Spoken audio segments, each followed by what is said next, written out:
और गरियाबंद के देवभाग में 221 आंगनबाड़ी केंद्र संचालित हैं, जिनमें से केवल 154 के पास ही खुद का भवन है, जहां कई केंद्रों को कार्यकर्ता अपने घर के कोने में चलाने को मजबूर हैं।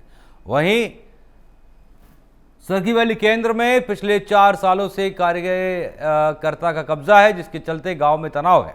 वहीं कई घरों के बरामदे में आंगनबाड़ी केंद्र चल रहे हैं या फिर सुविधायुक्त सरकारी भवनों में किसी भी आंगनबाड़ी केंद्र में दर्ज संख्या के रेशियो में बच्चे नजर नहीं आते और कई केंद्र तो ऐसे हैं जहां पर बच्चों के बैठने की व्यवस्था तक नहीं है। कबाड़ खाने में जगह को तब्दील कर दिया गया है। वहीं लोगों ने लगातार शिकायतों के अंबार लगाए, लेकिन कोई कार्रवाई अब तक नहीं हुई है।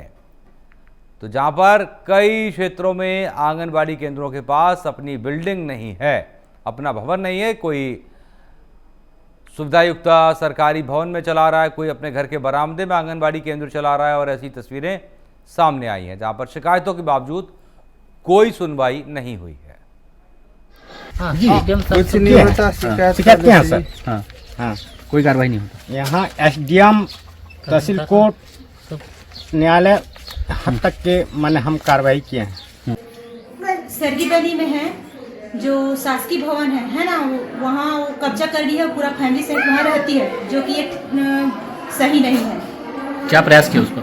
मैं उसको निरीक्षण के दरमियान देखी और वहाँ पूरा निवास रखते हैं, तो उसको मैं लेटर दी हूँ, नोटिस दी हूँ। ऐसी शिकायतें अभी मुझे मिली है। एक जगह किसी आंगनबाड़ी कार्यकर्ता का कब्जा है और वो वहीं आंगनबाड़ी में रहती है। और बीच में सुपरबेड़ा में भी ये प्रकाश में आया था कि 3 बच्चे बीमार हुए थे नाश्ता करने से। मैं इसकी तहकीकात कराऊंगा और मैं जो वहाँ परियोजना अधिकारी के रूप में पदस्थ हैं, हमारी जिला महिला बाल विकास अधिकारी, इनको इन सारे पूरे तथ्यों की जांच के लिए मैं भेजूंगा और जो भी फैक्ट उभर कर आएगा मैं कार्रवाई करूँगा। और आगे बढ़ते हैं जहां पर राष्ट्रीय बाघ संरक्षण प्राधिकरण ने देश भर के रिजर्व फॉरेस्ट में आने वाले 591 गांवों की विस्थापना की प्रक्रिया शुरू करने का ऐलान कर दिया है, जिससे गरियाबंद में अब उदंती सीता नदी अभ्यारण्य के कोर इलाके में बसने वाले 51 गांव के 2000 परिवार अब सूखते नजर आ रहे हैं, जहां पर जिसको लेकर लगातार बैठक का दौर भी शुरू हो रहा है। दरअसल छत्तीसगढ़ के 3 टाइगर रिजर्व के कोर में आने वाले 126 गांव के 1350 परिवारों का जिक्र है। अभ्यारण्य इलाके में बसने वालों का दावा है कि जंगल में अब जंगली जानवर नहीं है। इसके साथ ही उन्होंने विस्थापन की नीति का विरोध किया है।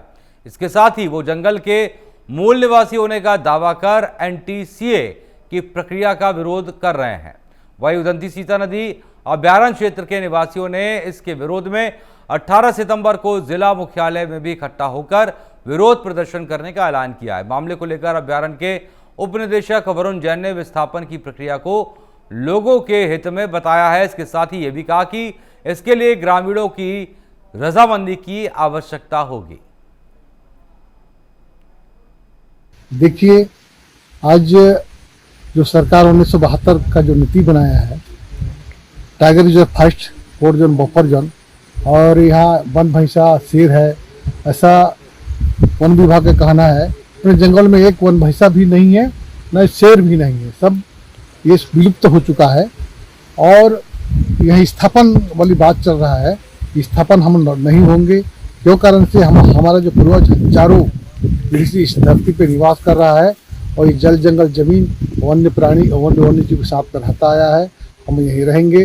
और एक बात और कहना चाह रहा हूँ कि जैसा भी सरकार पैकेज बनाया है, भेदभाव पैकेज, कि प्रति व्यक्ति को 10 लाख रुपया दो, स्थापन करो, और यही है इस देश में 1 डिसमिल का 10 लाख रुपया डिसमिल चलता है। इसमें ये निर्देश है कि जो कोर एरिया में जितने भी गांव बसे हुए हैं, उनका जो है निर्देश है कि उन गांवों को जो है बाहर, कोर एरिया से बाहर विस्थापन करना है, ताकि वहां के जो ग्रामीणों को है जो मूलभूत सुविधाओं की जो है कमी ना रहे, उनको भी अच्छे से जो है अस्पताल हो गया, आपके शिक्षा हो गई, बिजली, पानी, सड़क हो गए, इसकी सुविधाएं जो है आसानी से मिल पाए। इस वजह से जो है कोर एरिया से बाहर विस्थापन करने का योजना है। और इसका दूसरा इम्पैक्ट ये भी है कि ताकि जो है हिंसक वन्य प्राणी से भी जो है सुरक्षित रहे और जो हमारा कोर एरिया है वो इनवायलेट रहे, ताकि जो है मानव और वन्य प्राणी द्वंद्व जो है कम रहे। तो ये उसका प्रयोजन है। तो स्वेच्छा से जो भी ग्रामीण जन जो है विस्थापित होने के लिए तैयार है,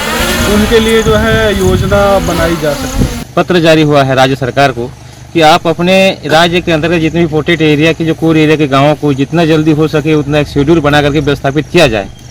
तो जिसके जो हमको जो पत्र मिला अपने जो महाअनुभव के माध्यम से सूचना के अधिकार के तहत में NTCA की जो गाइडलाइन है वो हमको पसंद नहीं आ रहा है, ताकि जो पहले जो रिलोटेड किए गए जो गांव हैं, व्यवस्थापित किए गए गांव हैं, उनका सही रूप से पुनर्वास नीति के तहत में, व्यवस्थापन नीति के तहत में उससे कोई प्रकार के ना इंक्रीमेंट कुछ भी नहीं हो पाया है। तो उसको देखते हुए हम यहाँ पर अपना जो जल जंगल जमीन को छोड़ के जाना नहीं चाहते हैं। हम पहले जो पूर्वजों से हमारा इस जल जंगल जमीन में जैसे वन्य प्राणियों के साथ रह रहे थे, इसी प्रकार का हमको यहाँ रहना चाहते हैं और रहेंगे।